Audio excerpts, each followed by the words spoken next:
Marco, Sean, vroom vroom. vroom vroom. You're gonna Yes, drive to London? We I think always have this conversation. Are you gonna drive to London? I am going to drive to London. And I know the answer. You are. I think actually I probably could this year drive The to question is from where, right? London. From where exactly? Where are you From hailing to London I'll from? be going to London from Barcelona. I'll be at OWASP first, and then Infosecurity Europe following. So I could drive. I still will fly. I have that flight booked already. So All right. So chats on the clouds. chats no on the chats cloud. road. You're flying from you're flying straight Yeah. from the U.S. So I'm there you go. from Los Angeles, and then we'll hang out there. And we'll hang out in London at the Excel in London. Cool spot, and we'll see a lot of our friends from Infosecurity Europe and meet some new speakers and panelists, including our guest today, Steve Furnell. Steve, how are you? Fine, thank you. I'm not going to take such an exotic route to London for Infosec. I shall just come down on the train from Nottingham and maybe a bit of Nottingham's Light Railway or something to get to Excel. You're gonna walk. It gets to me. Some people might find Nottingham exotic. Who knows? Oh, Nottingham's very nice. Yeah, I encourage everybody once they finish at Infosec to take a shortish trip up the train lines, come visit Nottingham, Robin Hood, all that. Mark, if I'm not mistaken, that's where Marshall is. Is Marshall in Nottingham? I don't know. I think it is That's actually. a good question. We're actually thinking about going there to explain. I want to go see Robin Hood, that's for sure. And Robin Hood. I think Robin Hood hangs out behind the Marshall amp factory.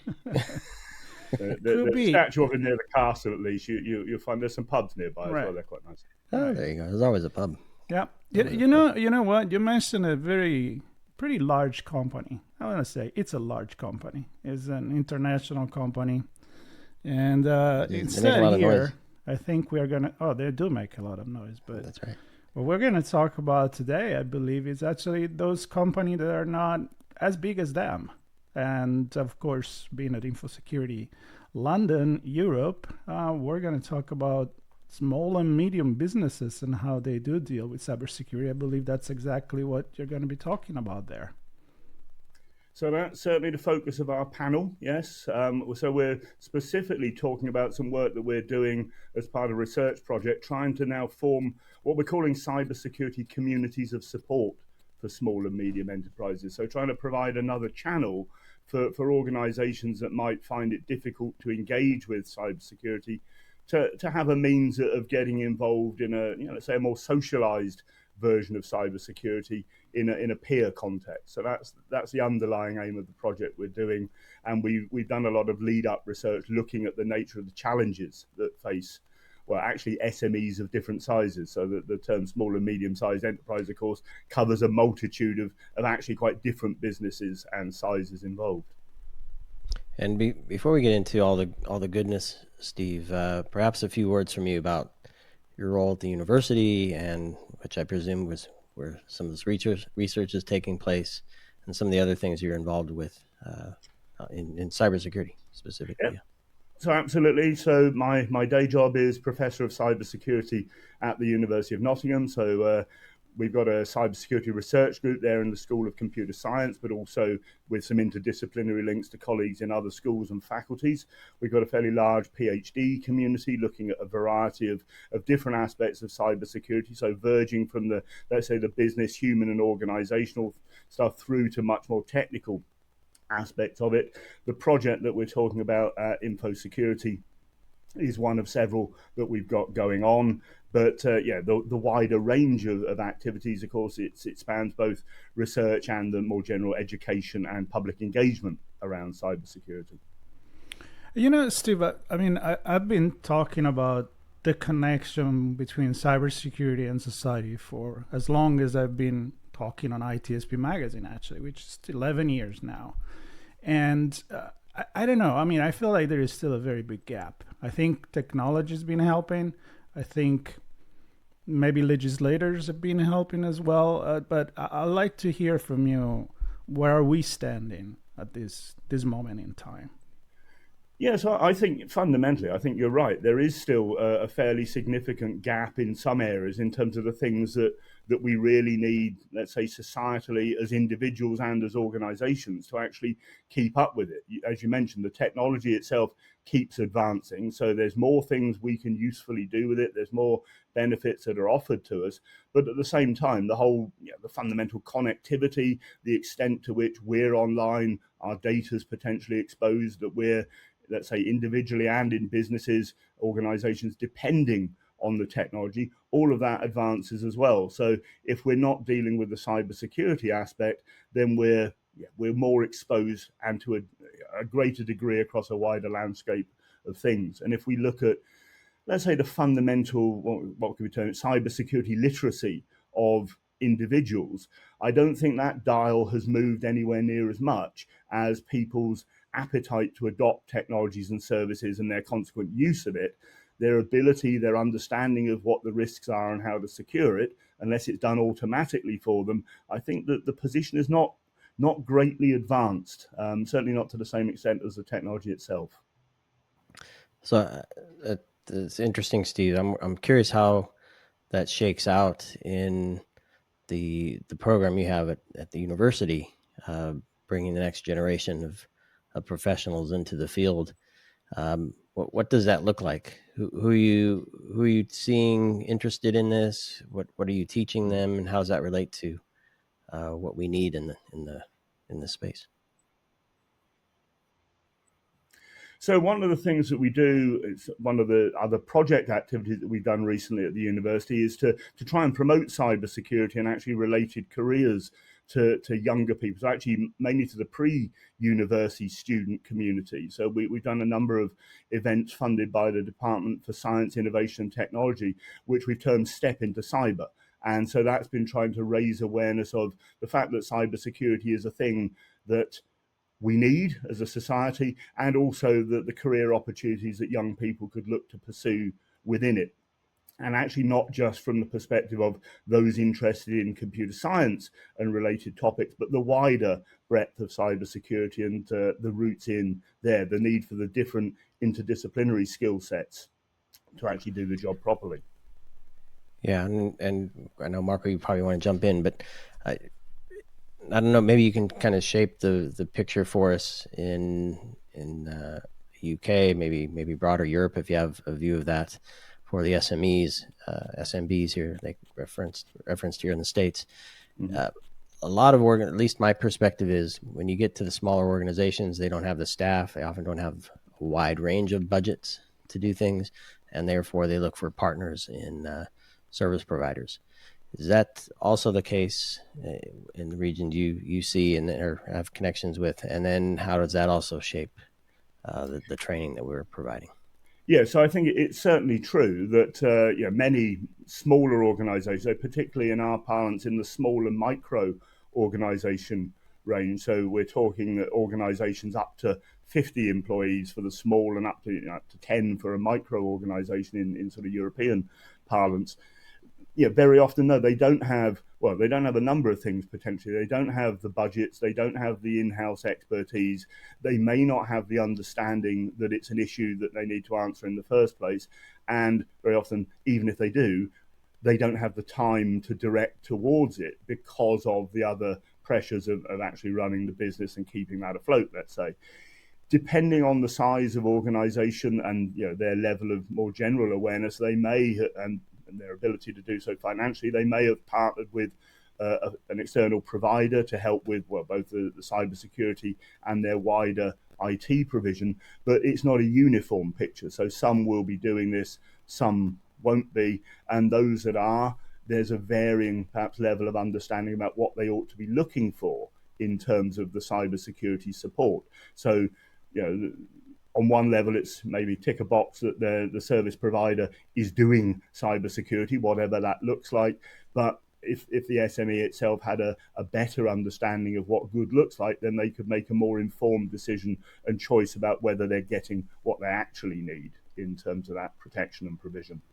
So yeah, it really is quite a varied picture, and that's one of the challenges that those different constraints play out in different ways for different organisations, and the results that we see from, for example, in the UK, the annual cybersecurity breaches survey, very much suggests that whilst there aren't as many incidents being reported as in the larger organizations, the smaller micros, for example, are certainly not immune to it. So at least half of them, for example, on average, having some sort of incident in the prior 12 months. Not to say about the level of incident, and not to say that they're going out of business because of it, but they're encountering what they're recognizing as cybersecurity related problems.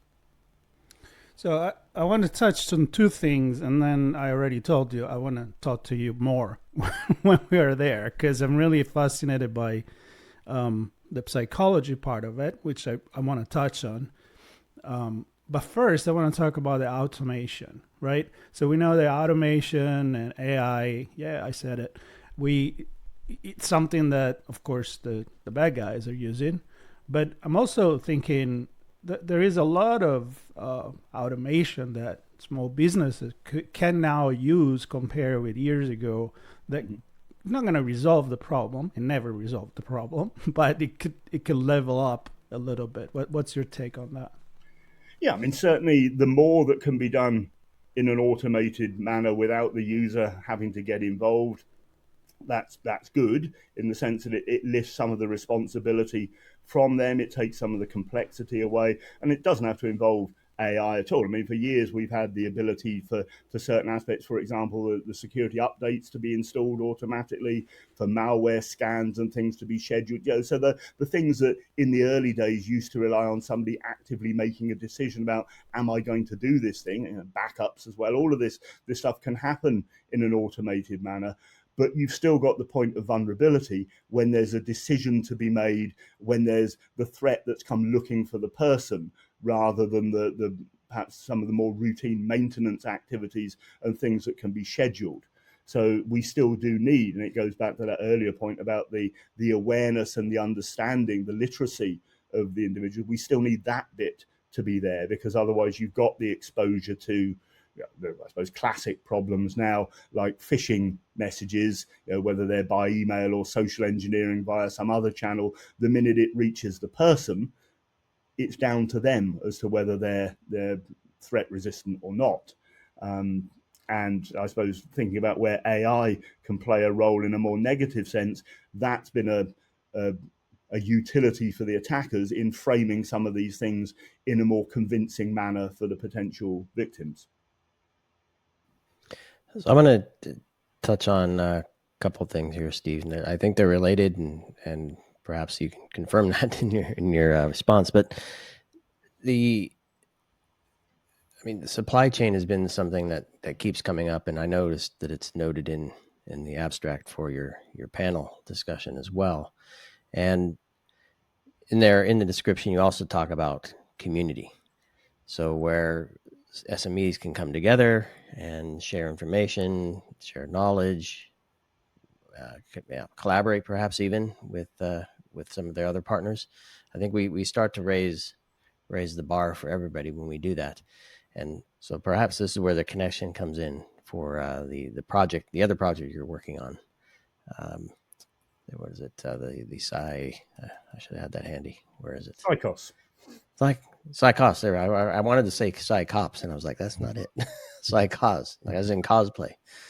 So is that a connection? We could all dress up. Yeah. That's right. Exactly. Well, you got to come to the party appropriately. So I don't know. Is that a connection? That project? Absolutely. I mean, so the fundamental principle that we're trying to work towards within the project is to form these. I say we're calling them communities of support. So that's where the Psychos name is coming from. It's cybersecurity communities of support, and the idea is to bring together the SMEs and the providers or advisors on cybersecurity within a community context. I think most naturally based on location, so that there is a potential to have an in-person aspect to it, but potentially by sector, potentially by size of SME, recognizing that, okay, the micros might have a different perspective to the mediums, for example, and also potentially linking back to what you said, in the context of organizations all within the same supply chain. So there could be a useful opportunity for a larger organization to form such a community around its supply chain partners to help socialize cybersecurity issues there, to offer let's say a safe space for questions to be raised, for concerns to be aired, for recommendations to be made and sought. So a context for basically for a conversation to happen around this, to make it a more accessible subject for those that feel they don't know enough about it, or for those that perhaps don't even recognize the issue, and then to realize that perhaps it's something that they could learn more about, and then have a peer community from which they can get access to information. Not in a sense of selling, and not in a sense of having to give away all of their sensitive details of their organization, but in a context where they can share what they're comfortable with and get some sense of being able to talk about it with others. And certainly in the research that we've done in the earlier parts of the project, talking to SMEs themselves and talking to providers who deal with them, that notion of sort of not feeling they've got somebody they can talk about it with, or at least without it costing them money in some way, is something that seems to be missing. It's certainly not an absence of guidance being out there. There's plenty. If you do a web search through any chosen search engine for SME cybersecurity guidance, advice, there are plenty of sources.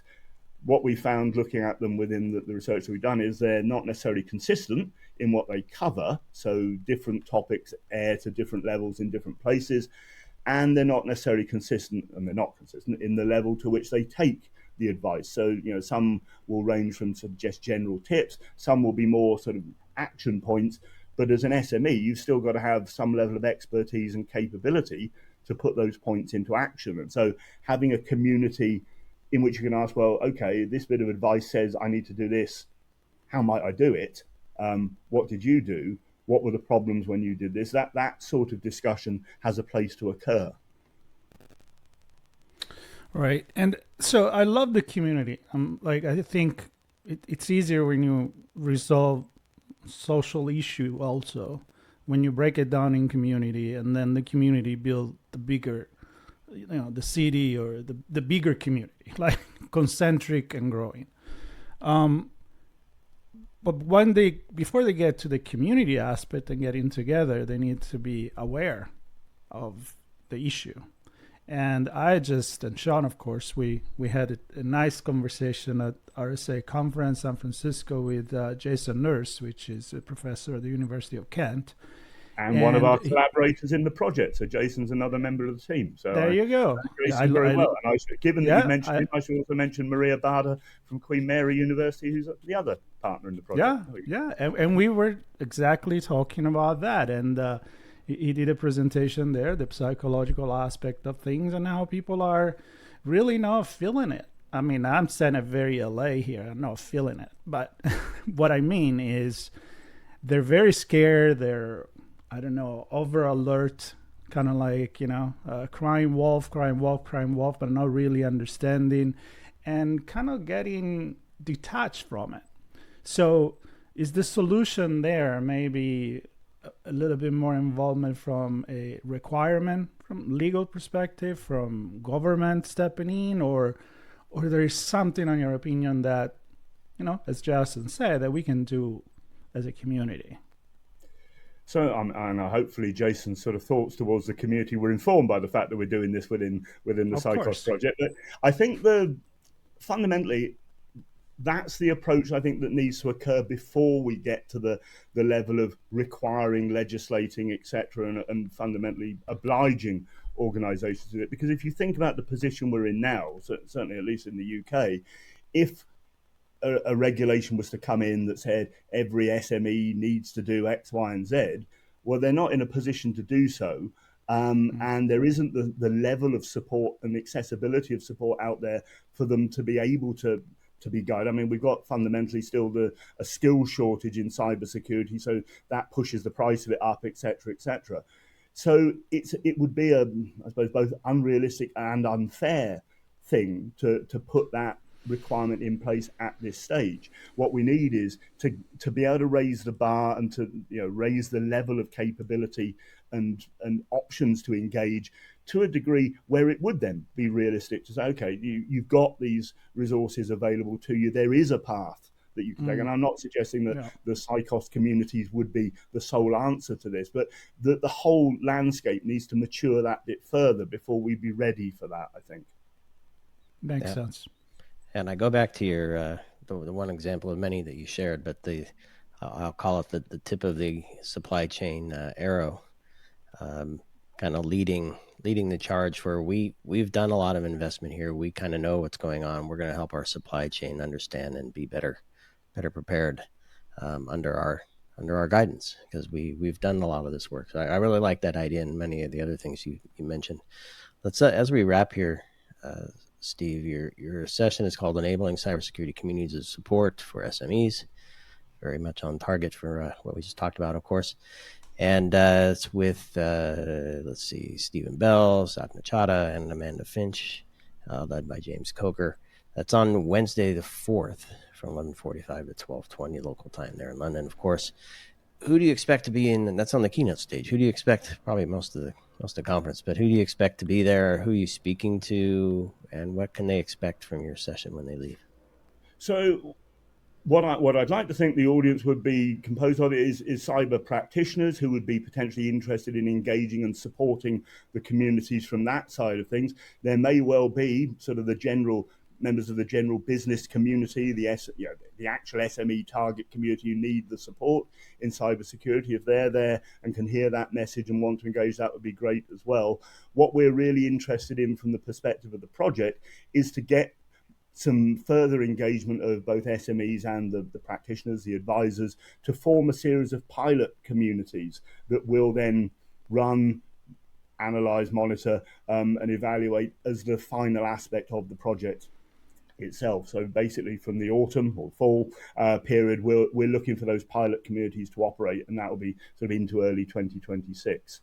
And so I say from our perspective, the aim of the panel is an awareness raising thing around that, as well as to share the findings that we've had from the earlier stages of the work. And the folks that you mentioned, sort of the Home Office and the Cyber Resilience Centre for London and CISEC, which the other panelists represent, they're all some of the partner organisations that are there alongside us from the universities as part of the project.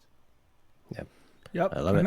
And I think it summarized very well what the reason why we do conferences is, right? The community getting together and making steps towards a better future. And as the theme of the conference this year is building a safer cyber world, makes sense to me that we really literally focus on the small, medium business, because those are the majority. Those are the job that really give to the living to the small communities and families and the owners and people that work with it. So SMEs make the world tick, for sure. Yeah, exactly. So I don't know what else make the world tick. It's Infosecurity Europe, which happened the 3rd to the 5th of June 2025. We will be there. Steve, I'm really looking forward to really talk to you. We'll grab Jason too, and we'll have a conversation together. And I'm gonna early invite you back for when those pilot communities come together. Right. Love to have you on for another chat to hear how that's going and what they're looking like. Would love to talk to you about it. Perfect. Very good. Perfect. We'll see you there, Sean. I may have to see you there too, unfortunately. I know. Well, I think we arrived the same day. Different origins, but we arrived the same day. I'll wait for you. Yep. All right, you wait for me. We'll take the train into over to the Excel. Well, we're not staying near the Excel, but anyway, it's gonna be fun. It's gonna be a good week as always. Appreciate the Infosecurity PR team for helping us pull conversation together before, during, and after the event. And of course, if there are stories that need to be told, you can connect with us on LinkedIn, and we'll help tell those stories. In the meantime, stay tuned to all of our conference coverage for Infosecurity Europe on itspmagazine.com. Steve, thanks a million. Appreciate you. Everybody listening, watching, thanks for joining us.